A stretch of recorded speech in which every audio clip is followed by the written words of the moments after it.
Now, a Target 12 investigators exclusive, Cianci's pension prediction. We dug through more than 60 hours of newly released recordings from Providence City Hall in the mid-1990s. The tapes offer startling insight into what city officials knew about the looming pension crisis. If we kept on the same schedule, when would we run out of money? 2017. Also in the room for those meetings, then Mayor Vincent Buddy Cianci. So we wanted to know, when city leaders recognized the looming pension problem, what was done to fix it? Target 12 investigator Walt Buteau has the exclusive details.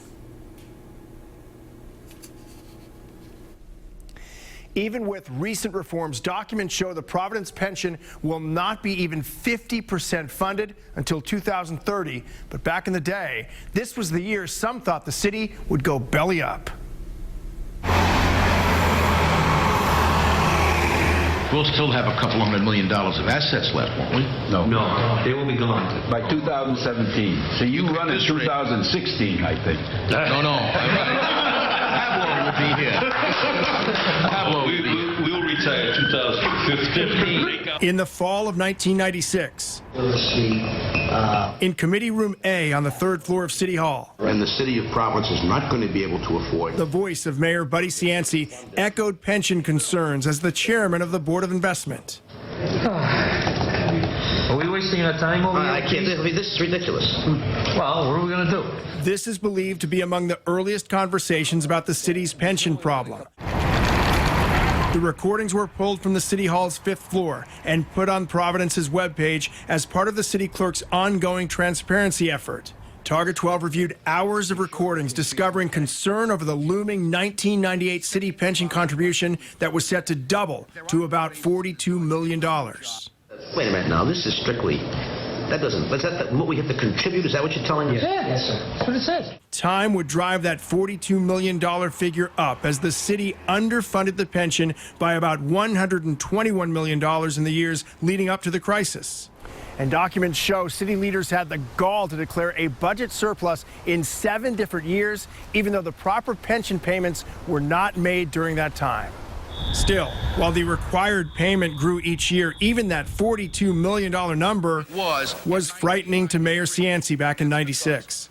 You know, the unions ought to be made aware of this. I mean, the city will no longer exist if we have to put this kind of money. That sort of money was blamed on the now infamous 1991 consent decree that locked in the pension cost of living adjustment at 6%. In 2014, after Cianci announced he was running for mayor, he told Target 12 he was advised to sign the document to stop what was said to be costly litigation with the pension board. We were just part of the culture of the time.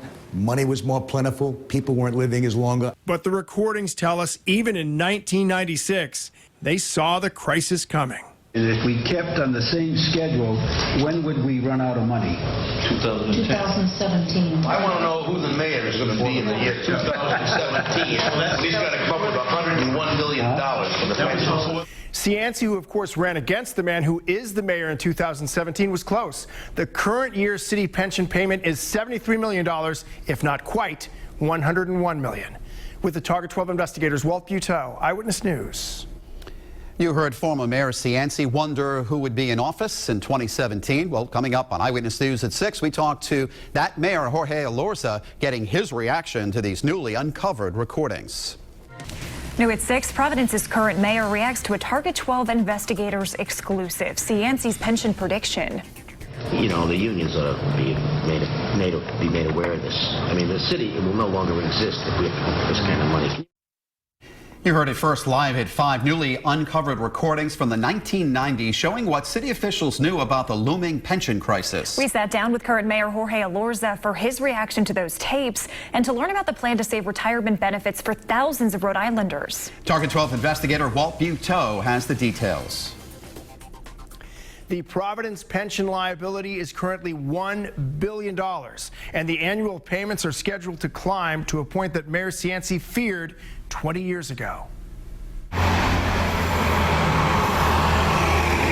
and the city of Providence is not going to be able to afford. The recordings of several mid-90s meetings were recently pulled from the 5th floor of City Hall, and Target 12 spent hours reviewing the audio. We'll still have a couple $100 million of assets left, won't we? No, they will be gone by 2017. Mayor Cianci was the chairman of the investment board when he heard this from other city leaders. If we kept on the same schedule, when would we run out of money?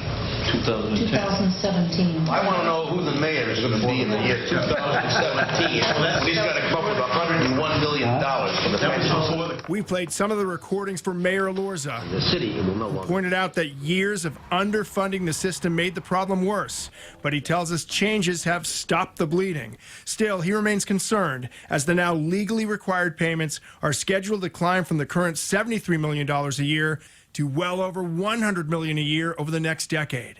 If we don't do something, maybe over the next decade or so, then 20 years from now, the city's going to be in the exact same position.